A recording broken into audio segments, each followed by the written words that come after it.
Oh, hey, what's up, guys? Didn't see you there, but I'm guessing if you're here to watch my video about my druid build. It's a bit of a shape-shifting build. As you can see, I like to turn into a human and then slap down with the Pulverize, and they're dead. This is a very fun build. I've enjoyed it a lot, and what's nice is you can kind of start it when you are a lower level. And you can kind of add to it. It's very modular. It's very basic. You don't need any uniques, even though I am using uniques. Speaking of uniques, I think we just got ourselves another pair of temerity there. And so, I find it very enjoyable. I find it very interactive. You just tap, pulverize, or just tap, pulverize, pulverize, and it does a decent amount of damage. You know, like, it's not uncommon to see damage in the 2 millions. This particular run, I seem to be, sitting comfortably in the 1.5. These damage numbers go flying by real quick, though, so maybe in this video we could slow it down at some point, if you guys are interested. I'm not going to do it. I know I can do damage, and it just clears. So anyway, if you give me a moment, I will discuss the build with you. See you soon. Alright, and welcome back. So, let's go over the build real quick. I'm assuming that you've probably seen other builds before. I'm going to try and keep this one quick. I've tried 2 different runs, and I've been well over 20 minutes on each. So, I want to try and keep this one quick so you guys can see what I'm doing, see if it will work for you, and go out there and have some fun. So, let's go over the gear, then the abilities. And then the Paragon. I'll try and be quick with the Paragon, because Paragon, you can get lost on that. Oh boy. So, you can literally wear any helm you want in this position, but I would say there's the one aspect when you're fortified, earth skills deal more damage. That was great. I used that for a while. It was really nice because it got Pulverize up to a 14 because Pulverize is an earth skill.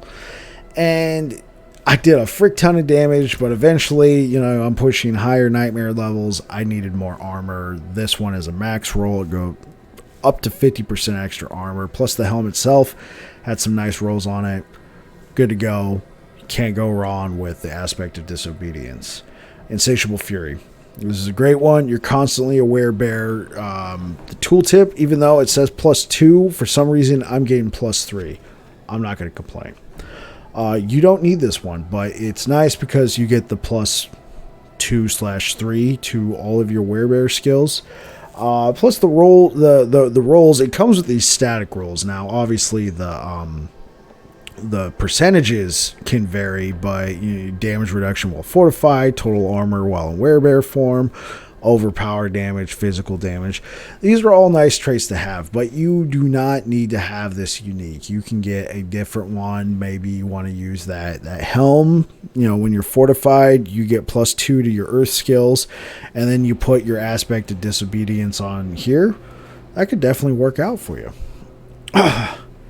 Gloves. This is one of your bigger abilities that you use, because with this one you cast a storm skill. Your earth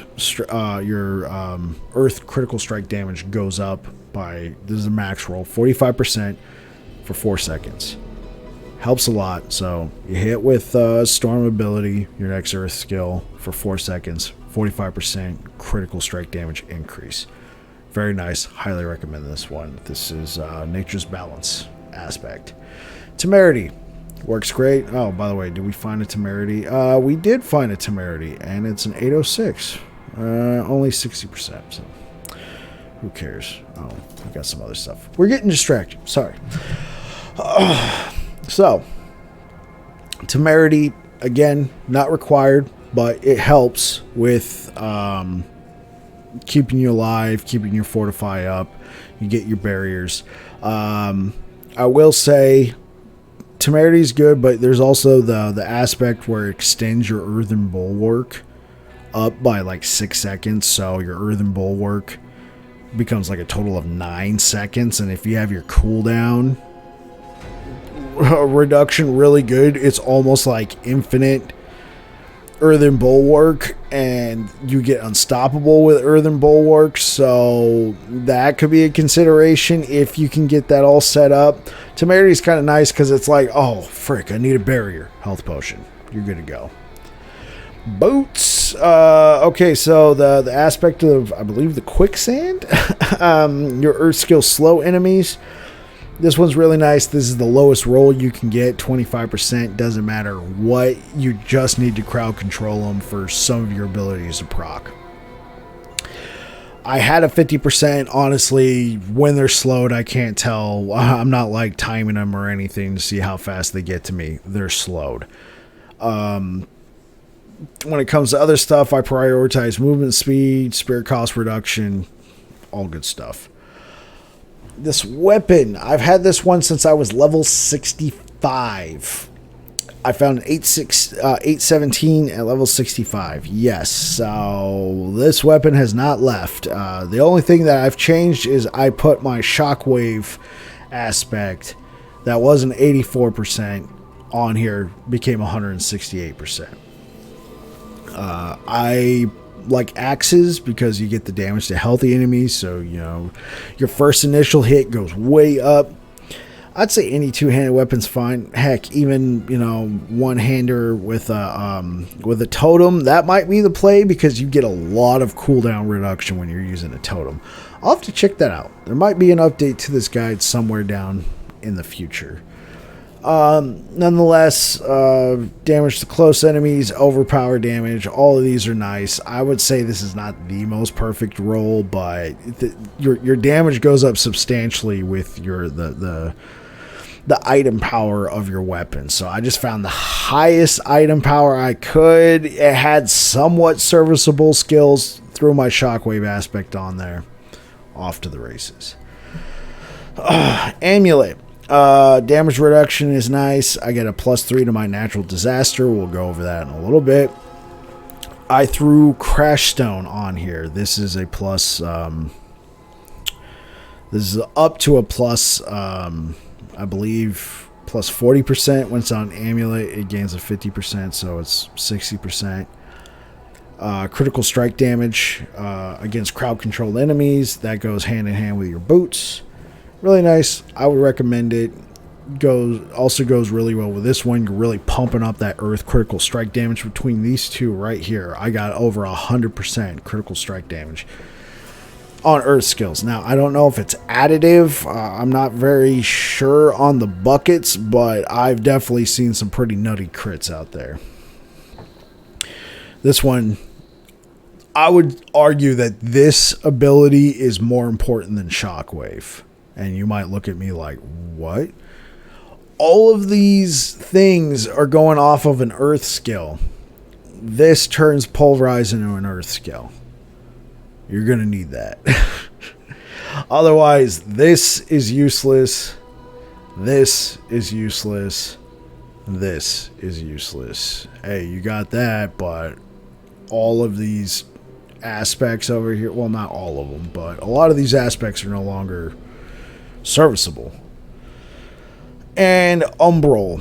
I feel like a lot of builds already use Umbral. You're probably already familiar with Umbral. You crowd control an enemy, crowd control right here. You crowd control an enemy and you gain 4 resource.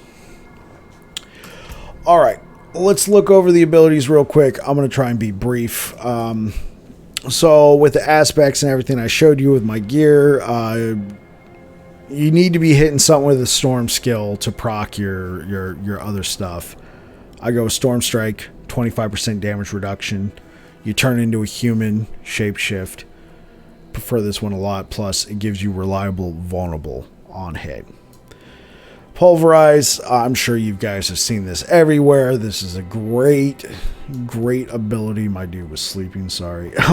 Great ability.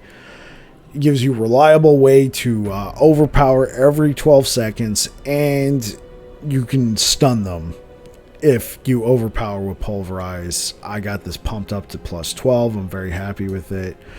We got Wild Impulses, does extra damage. This, maximum spirit increase. Here, extra critical strike chance against close enemies. So this is very a very melee-centric build, even with the shockwave aspect. Earthen Bulwark, it's just nice to have a on-demand unstoppable that kind of goes with you for about 3 seconds. But that does mean you have to take the enhanced Earthen Bulwark. Debilitating Roar, heals, fortifies, and reduces the damage of nearby enemies by 70% for 4 seconds. Helps you stay alive, plus it procs Temerity. Trample, I use it, but the only reason why I'm using it is it's on demand, unstoppable, closes the gap, and it stuns. But I get it with my Werebear Insatiable Fury. Otherwise, it would require me to take points from something else. I guess I could take points from this, throw it on something else. I just like. I don't really put too much into Trample, like any of this stuff right here. Alright, you're Crushing Earth, Safeguard, Stone Guard. I'd pump all those up. I'm assuming you're already kind of somewhat familiar with these.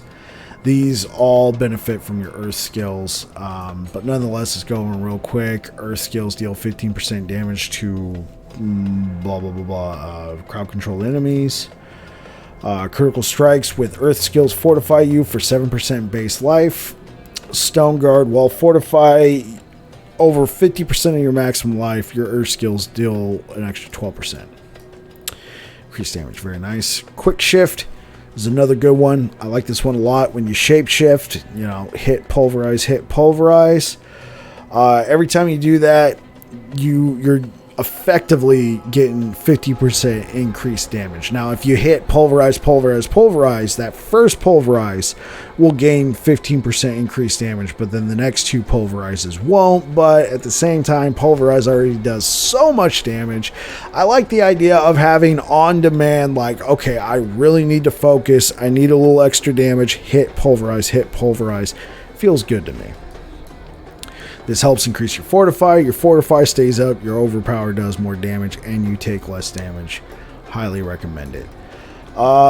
Here's kind of the controversial one right here. I do not take Grizzly Rage. The reason why, when you're in Grizzly Rage, you cannot Shapeshift out because you can only use abilities that are Werebear skills inside Grizzly Rage. Now, there's the helmet, the Vasilis that turns your Earth skills into Werebear skills, so you can do that.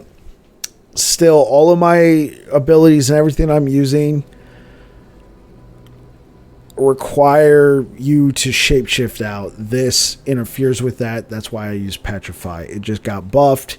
It's great. It's on-demand CC that you can slam down, stun a whole bunch of enemies in an area, and you deal increased critical strike damage to them. If you kill them, you gain extra spirit back. So if you're low on spirit, Petrify, got enough for just one more slam, kill a bunch. All of a sudden, you're back to full spirit. Feels nice. Resonance is really cool. It's 6% increased damage to your nature magic skills, and you might be going bike, but what's up with that? That's 6%. That's not a lot. Well, look, if you cast a storm skill first, your next Pulverize will do 18% more damage. Yeah. Natural Disaster. I got the +3 for my amulet. Earth skills deal an extra 24% increased damage to vulnerable enemies. I know we're not to the Paragon section yet, but let's look at this. This is a maxed out exploit glyph. Well, I shouldn't say only. It's a lot of damage, but excuse me. 26.9% extra vulnerable damage. This is a maxed out. I've grabbed every dexterity that I can in this radius, I think. Let's look real quick. Okay. There's probably a better area where I can slot this glyph, but nonetheless, maxed out level 21 glyph, I'm getting 26.9%. From a passive on my ability list, I'm getting 24%. That's a yes. This one's really nice. It also helps proc temerity, nature magic skills that consume spirit. Doesn't matter how much spirit, just needs to consume spirit. Heal you for 2% of your maximum life. Alright, and for my key passive, I like Ursine Strength. Reason why: you gain extra health when you're in werebear form, and while healthy, you deal 30% increased damage. Works for me. I like it. You can't go wrong with Earthen Might either. I just don't like the fact that you're relying on lucky hit. Because if you're not getting lucky hit, then you're not really getting a whole lot of benefit out of this. This build doesn't really struggle super hard with spirit, since you're already encouraged to be able to hit them. Pulverize, hit, pulverize. Alright, yeah, sorry there. I went off on a tangent and I decided it wasn't worth it wasn't worth including in the video, so I cut that tangent out.